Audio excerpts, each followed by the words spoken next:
Baik, kita lanjutkan persidangan. Skors dicabut, sidang dibuka dan dilanjutkan kembali. Ya. Masih penasihat hukum terdakwa. Silakan dilanjutkan. Terima kasih Yang Mulia. Tadi terakhir soal alasan easy doing business ya, yang dapat saya simpulkan itu yang menjadi dasar dari deregulasi yang kemudian merubah ya Kepmenperindak 527 menjadi Permendak 117. Nah, sebelumnya tahun 2014 itu ya, itu ada Undang-Undang Perdagangan ya, nomor 7 tahun 2014.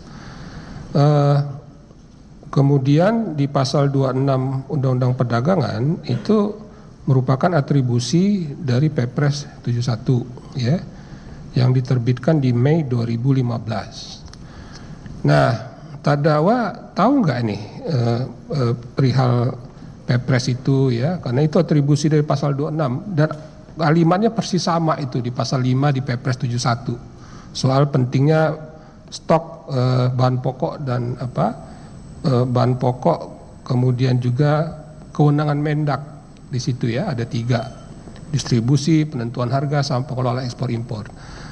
Bisa terdakwa ceritakan pada saat itu, karena ini 2015 Mei itu pada saat sebelum terdakwa menjabat sebagai Mendak. Silakan. Baik, memang saya ingat bahwa saya mengetahui mengenai Perpres 71 2015 dari menjelang awal-awal masa jabatan saya, karena begitu tinggi prioritisasi Bapak Presiden atas harga-harga pangan dan stok pangan ya. Dan saya juga ingat bahwa memang ini sering disebut sebagai dasar hukum, sebagai payung hukum dari banyak kebijakan dan tentunya juga aturan turunan yang kami susun, yang kami rancang dan kami undangkan, termasuk Permendak 117. Ya.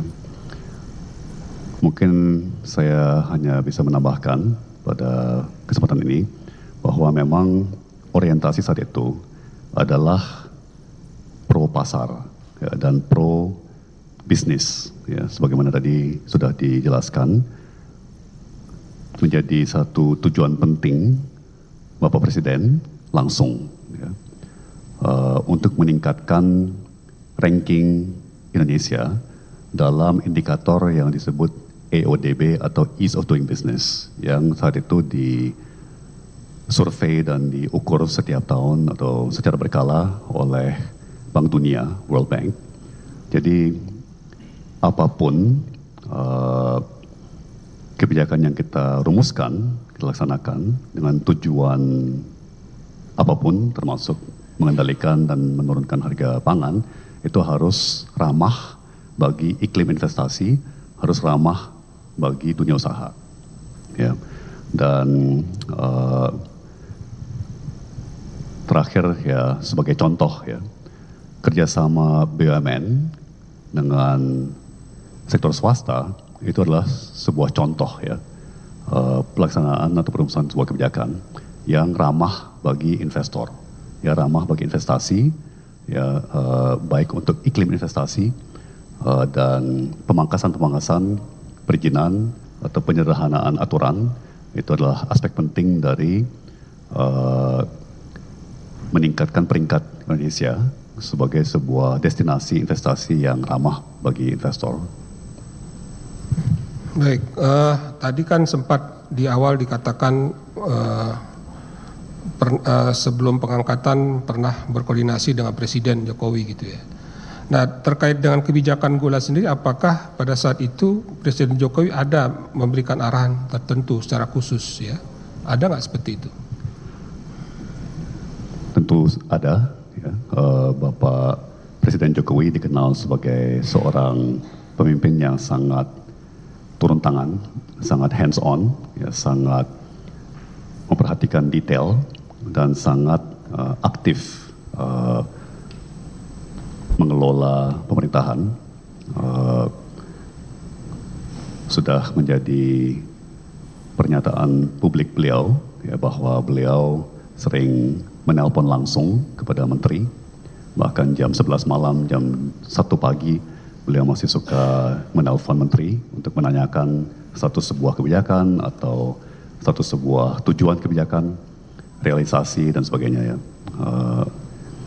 Dan sama halnya seperti banyak menteri yang lain, tentunya saya berkonsultasi dengan beliau baik dalam rapat resmi maupun secara informal, ya. Dan sekali lagi saat itu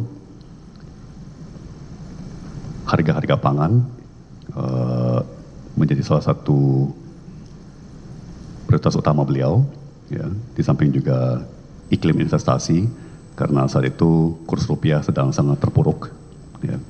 Jadi arahan itu disampaikan langsung dalam pertemuan baik resmi maupun informal, ya, baik resmi sidang kabinet maupun rapat-rapat lainnya, ya, ratas dan sebagainya, dan secara tidak langsung melalui Pak Menko Perekonomian. Baik. Kemudian apakah selama ya, terdakwa menjabat, ya, ditunjuk untuk menggantikan Mendak sebelumnya, kemudian juga selama masa jabatan itu, apakah khususnya terkait dengan gula ini, ya, ada teguran atau arahan yang bersifatnya keberatan dari atasan langsung, ya, presiden? Karena berdasarkan Perpres itu kan perintah presiden sebenarnya, penetapan presiden itu adalah, ya, perwujudan dari atribusi di pasal 26 itu. Ada nggak di selama itu terdakwa mendapat teguran dari atasannya? Terkait kebijakan pangan, khususnya gula, seingat saya tidak pernah ada teguran atau apalagi sanksi, ya, dari Bapak Presiden atau perwakilannya, ya. Misalnya Pak Mensesnek atau Pak Menseskap, tentunya ada pertanyaan, ada usulan, ya, ada kadang-kadang kekhawatiran, kegelisahan, tapi tidak ada teguran. Sekali lagi, tidak ada sanksi, ya, terkait kebijakan importasi pangan. Baik, apakah termasuk juga dalam kegiatan Rakortas? Karena Rakortas itu kan mulai Desember sampai Juni di zaman terdakwa, ya. Itu berapa kali lakukan Rakortas, mungkin juga setelah Juni, ya, di zaman oleh Mendak selanjutnya.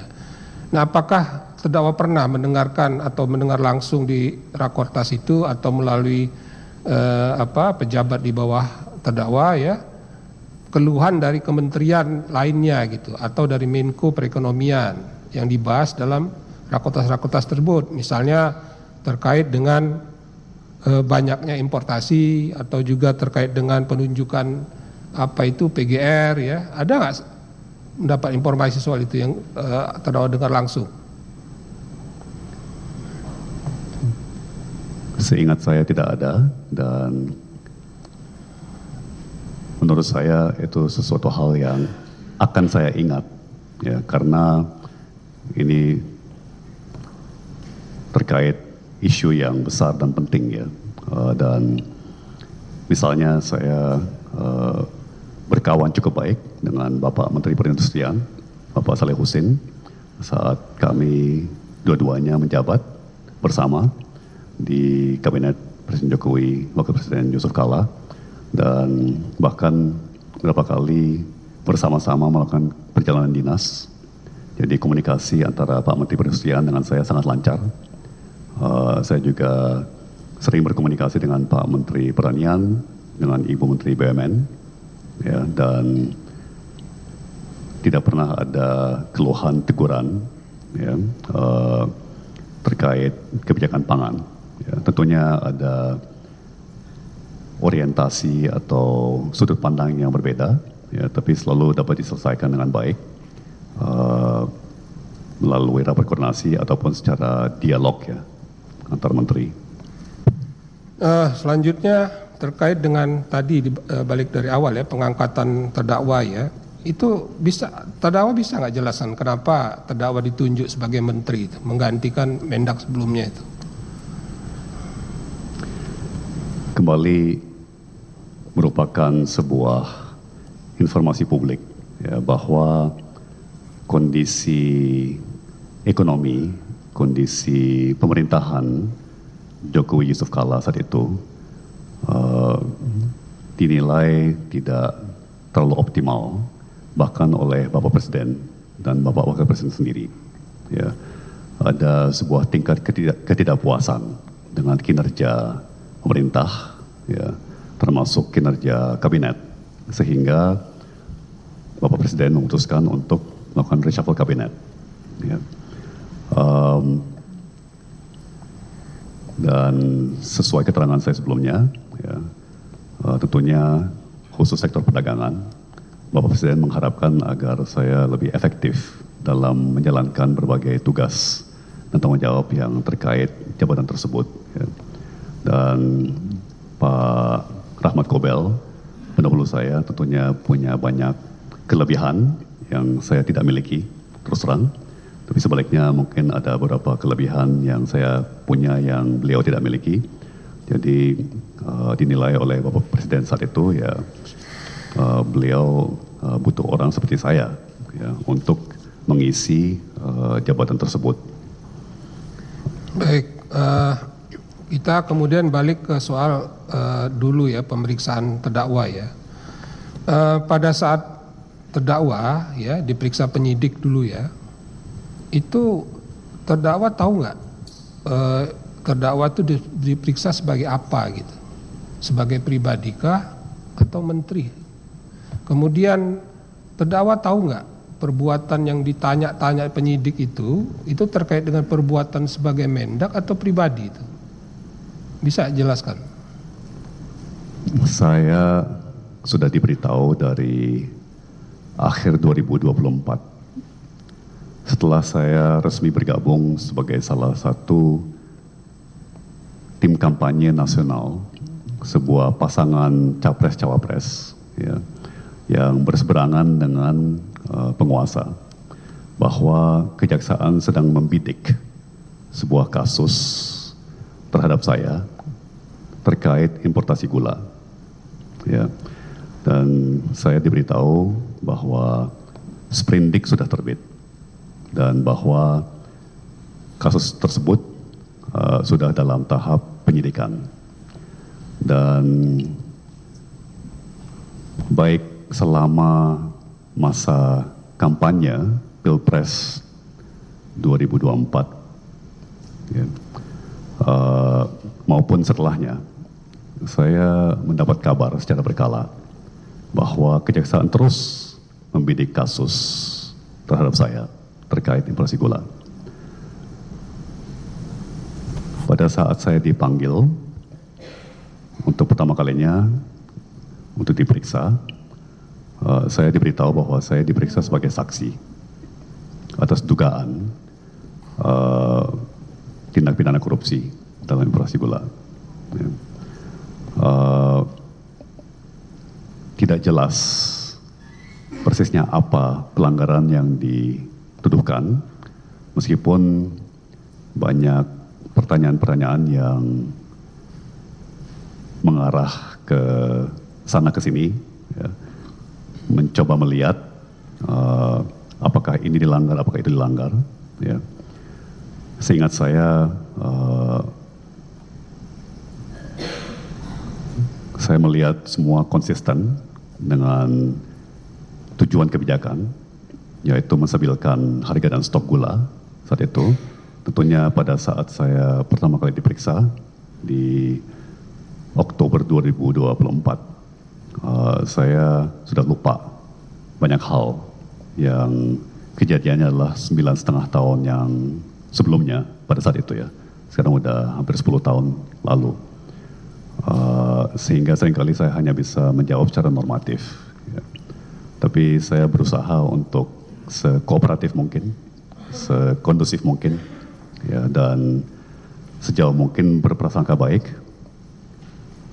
dan proses pemeriksaan ini juga melintasi masa jabatan Presiden dan Wakil Presiden, ya, di tengah-tengah proses pemeriksaan saya yang berjalan kira-kira 4 minggu, terjadi pergantian Presiden dan Wakil Presiden, dan saya waktu itu juga bertanya-tanya, ya, apakah Presiden akan lanjut, ya, tapi kemudian tentunya 2 minggu setelah, atau tidak sampai 2 minggu ya, setelah Presiden dan Wakil Presiden baru dilantik, kemudian saya diberitahu bahwa saya dinyatakan tersangka dan pada saat itu juga langsung ditahan. Ya. Jadi terdakwa mengetahui sebagai Mendak ya, jabat sebagai Mendak, dan peristiwa Betul. yang ditanya itu terkait dengan kebijakan saudara terdakwa ya? Semuanya adalah pertanyaan-pertanyaan mengenai kebijakan-kebijakan, ya, keputusan-keputusan yang saya ambil sebagai Menteri Perdagangan. Baik. Di periode 2015 sampai Agustus 2015 sampai Juli 2016. Jadi tempus yang diperiksa waktu itu 2015 sampai 2016 selama terdakwa menjabat gitu ya? Betul. Nah, terdakwa mengetahui nggak ya pernah ada LHP BPK ya 2015-2018 ya itu dibuatnya 2018 tapi yang dilakukan auditnya 2015 sampai 2018 ya 2017. Nah, apakah terdakwa mengetahui itu isi LHP itu atau setidaknya pernah dikonfirmasi ke terdakwa karena pada saat itu terdakwa lah yang menjabat sebagai Mendak?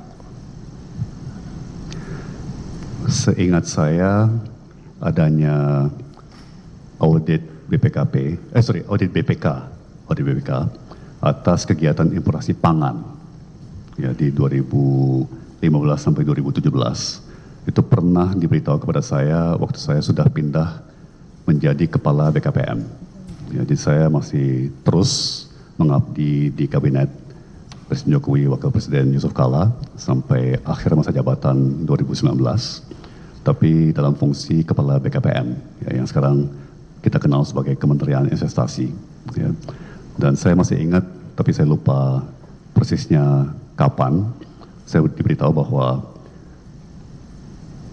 di saat Menteri Pengganti, Menteri Penerus, memang ada audit BPK atas importasi pangan tersebut. Tapi saya tidak pernah menerima kopinya, dan saya juga tidak pernah dipanggil untuk diperiksa oleh BPK dalam audit tersebut. Dan dengan demikian saya tidak mengetahui isi audit BPK tersebut sampai proses pemeriksaan oleh Kejaksaan di 2024. Oh, jadi dulu nggak tahu, tapi sekarang terdakwa tahu nggak?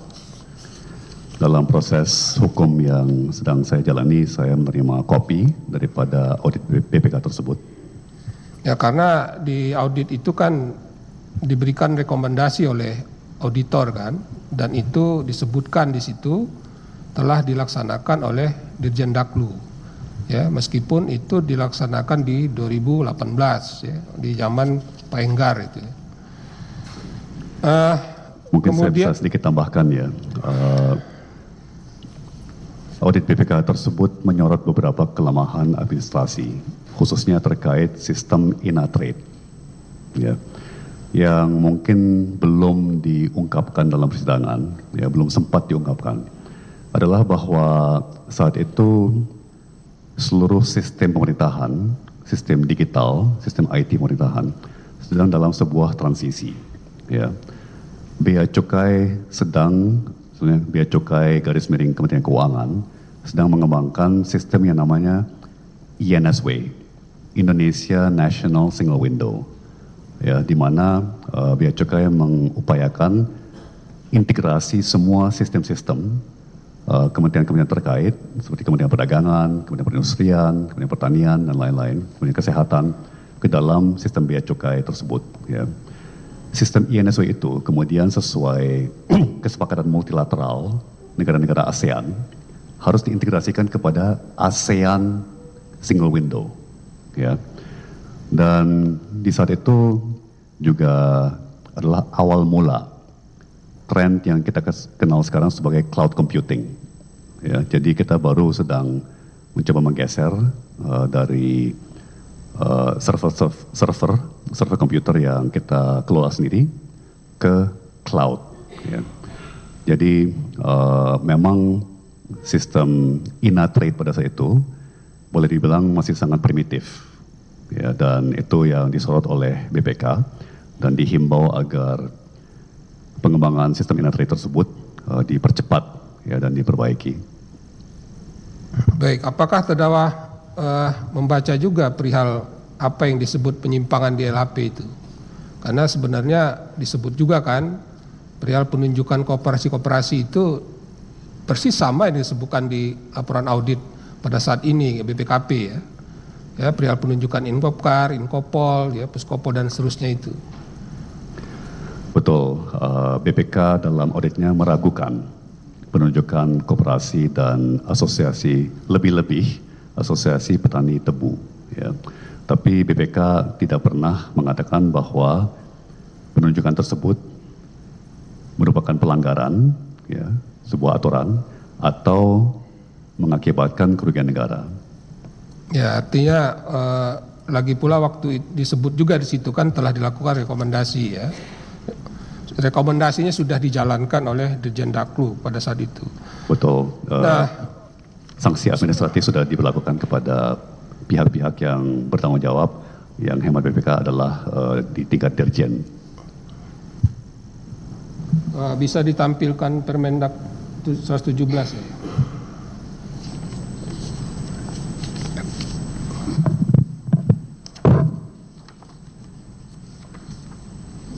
Di pasal 3, ya. Ini Permendak yang saudara terdakwa buat, ya. Ya, kalau di DPR itu yang buat undang-undang yang tahu DPR sama pemerintah, ya. Kalau ini kan saudara terdakwa yang nggak tahu, ya. Karena sebagai Mendak punya kewenangan membuat ini.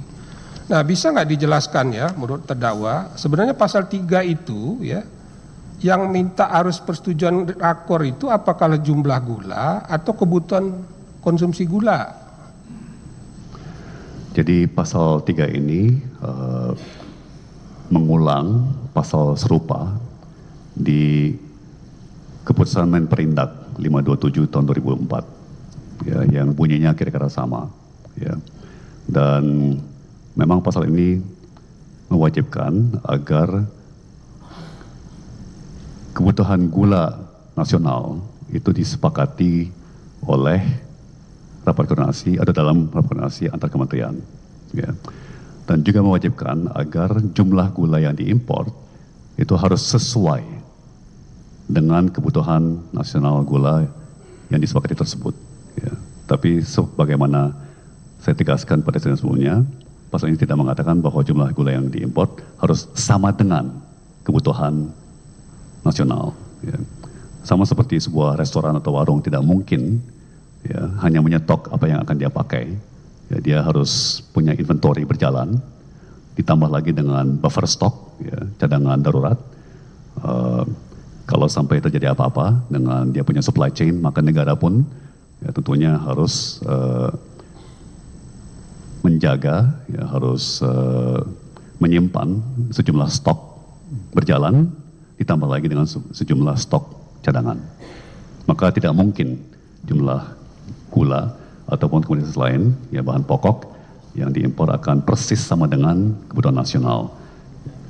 Karena jumlah yang harus diimpor juga dipengaruhi oleh faktor lain, seperti produksi dalam negeri komoditas tersebut, ya kan, atau stok yang sudah ada, stok awal, ya. Jadi memang di samping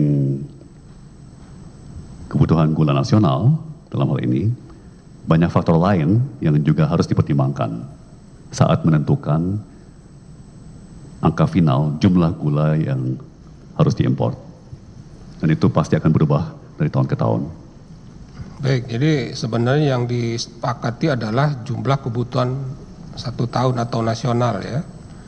Sehingga nggak mungkin pula kalau impor, tiap impor mau rakor gitu, ya. Nah, kemudian lanjut di pasal 4, ya. Ini sebenarnya, ya, isi pasal ini kan disebutkan impor gula kristal putih, plantation white sugar hanya dapat dilakukan dalam rangka mengendalikan ketersediaan dan kestabilan harga gula kristal putih. Nah, menurut terdakwa ya, apakah hanya satu-satunya cara ya untuk mengendalikan ketersediaan ini memang harus dengan cara mengimpor gula putih seperti itu? Ini apa sih esensi dari pengaturan seperti ini? Bisa nggak terdakwa jelaskan? Tentunya pasal ini tidak sama sekali ya mengatakan bahwa satu-satunya cara untuk mengendalikan ketersediaan dan kestabilan harga gula putih adalah melalui impor gula putih. Ya. Itu memutarbalikkan pasal tersebut. Ya. Pasal ini tentunya mengatakan bahwa gula putih itu hanya boleh diimpor ya, dalam rangka mengendalikan ketersediaan dan kestabilan. Bukan sebaliknya, bahwa dalam rangka mengendalikan ketersediaan dan kestabilan, ya, hanya boleh diimpor gula putih. Ya. Sejarah dan latar belakang dari pasal ini sebetulnya sangat kuno, yaitu berlatar belakang upaya melindungi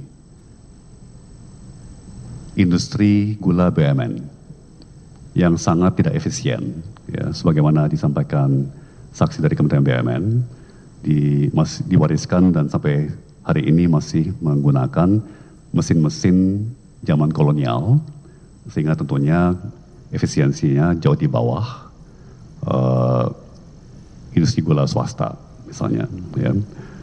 Kedua, peraturan ini juga atau pasal ini khususnya, ya, ditujukan untuk melindungi petani tebu. Ya, padahal sebetulnya fakta dan realita menunjukkan bahwa korelasi antara harga gula putih di tingkat konsumen dengan kesejahteraan petani itu sangat minim.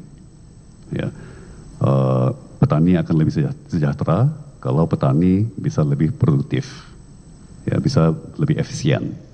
Namun demikian, itulah latar belakang pertimbangan kenapa pasal ini dibuat, atau bahkan pasal ini juga ada di dalam satu versi atau yang lain, ada di dalam Kepmen Perindak 527 juga. Ya, dan kenapa pasal ini tetap dipertahankan dalam Permendak 117, itu adalah tujuannya melindungi pabrik gula BUMN dan melindungi petani tebu, meskipun data fakta realita menunjukkan bahwa efek kepada petani tebu hampir tidak ada, ya. Tapi jelas industri gula BUMN terutama menginginkan bahwa pasal ini dipertahankan, ya, lebih karena sentimen agar status quo tidak dirubah. Terdakwa pernah lihat membaca Permendak yang terakhir dari perubahan Permendak 117? Belum sempat. Ini Permendak tahun 2020 ya kalau nggak salah. 2020. Saya belum sempat baca. Nah, apakah terdakwa mengetahui di situ diatur bahwasannya memang dibolehkan ya mengimpor GKM untuk merubahnya menjadi GKP? Terdakwa tahu nggak itu? Saya mengetahui bahwa Permendak tahun 2020 mengatur secara lebih detail dan membenarkan importasi gula mentah untuk diolah menjadi gula putih, ya.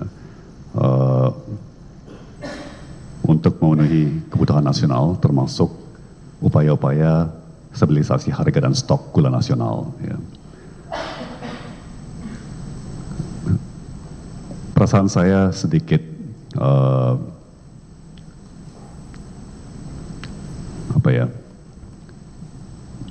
pro kontra, ya, karena meskipun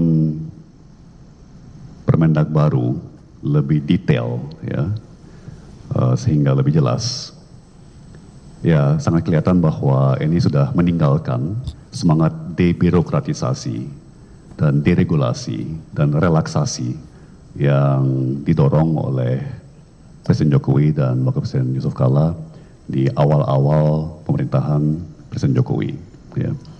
Karena semakin banyak aturan, ya, semakin mikro aturannya, ya, semakin kaku seluruh sistem, dan semakin banyak syarat-syarat ketentuan yang harus dicek oleh pelaku usaha.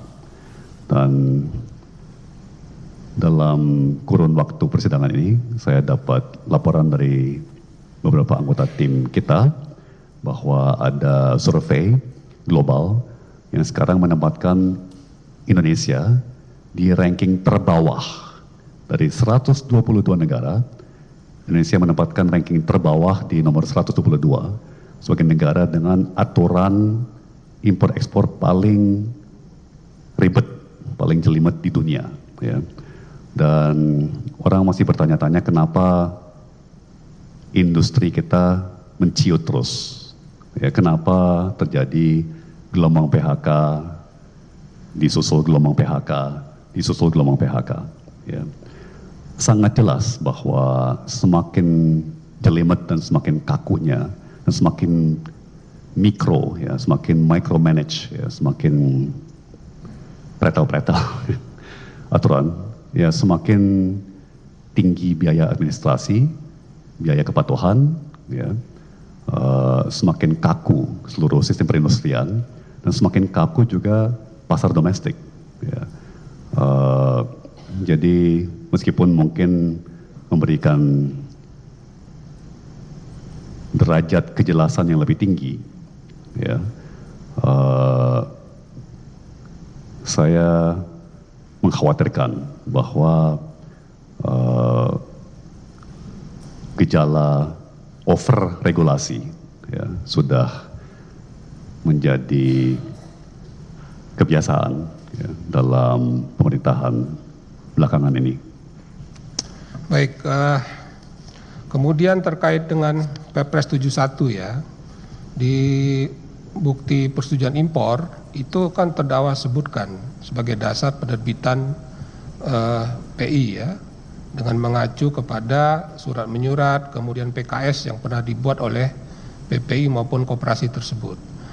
Nah, apakah terdakwa memang betul pada saat melakukan kebijakan itu memang berdasarkan Perpres itu, karena sementara ada aturan di bawahnya kan, ya, berupa Permendak 107.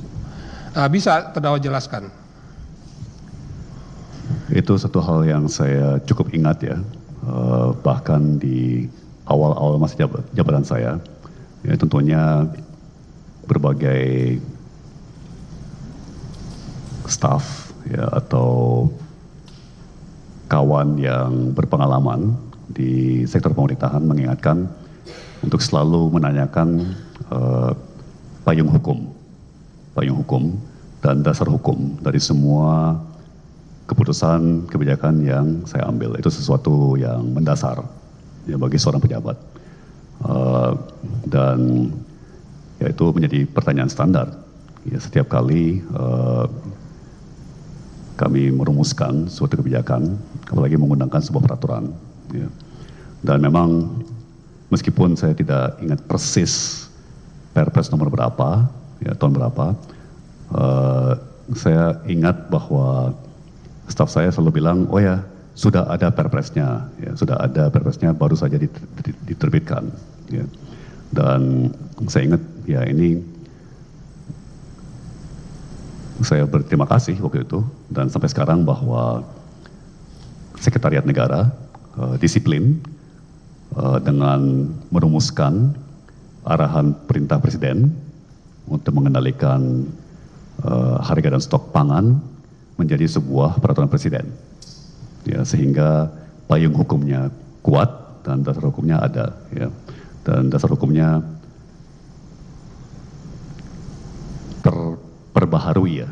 Jadi ini sebuah Perpres yang baru, ya, diberlakukan oleh Presiden yang saat itu menjabat. Ini bukan sebuah Perpres yang sudah lama sekali, ya, sudah kadaluarsa atau sudah tidak sesuai zaman, ya. Itu yang saya ingat. Baik, terakhir dari saya, selama terdakwa menjabat sebagai Mendak, ya, kemudian khususnya untuk melakukan pengadaan gula ini, ya, apakah terdakwa, ya, selama itu mendapatkan laporan dari jajaran atau pejabat struktur yang ada di bawah terdakwa?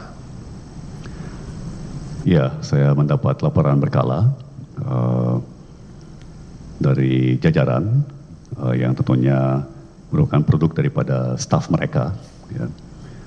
Baik secara tertulis, secara paparan maupun secara lisan di berbagai kesempatan. Terakhir sekali lagi ya, bisa nggak mungkin secara singkat sebenarnya apa yang benar-benar menjadi core tugasnya menteri itu, khususnya Mendak ini? Tentunya menjaga kestabilan dan kondusifnya perniagaan dalam negeri, ya, di mana itu termasuk dalam cakupannya adalah rantai pendistribusian, rantai pasok, tingkat stok yang memadai untuk semua bahan pokok dan barang penting, mengembangkan sarana perdagangan, baik peringkat keras maupun peringkat lunak, dan menjalankan kebijakan perdagangan luar negeri, antar negara, perdagangan internasional, dan juga merundingkan perjanjian-perjanjian perdagangan internasional, ya, dan di luar itu tentunya membantu Presiden dalam semua urusan yang berkaitan dengan sektor perdagangan. Sebagai pembantu presiden ya. Sebagai pembantu Presiden. Baik, cukup dari saya.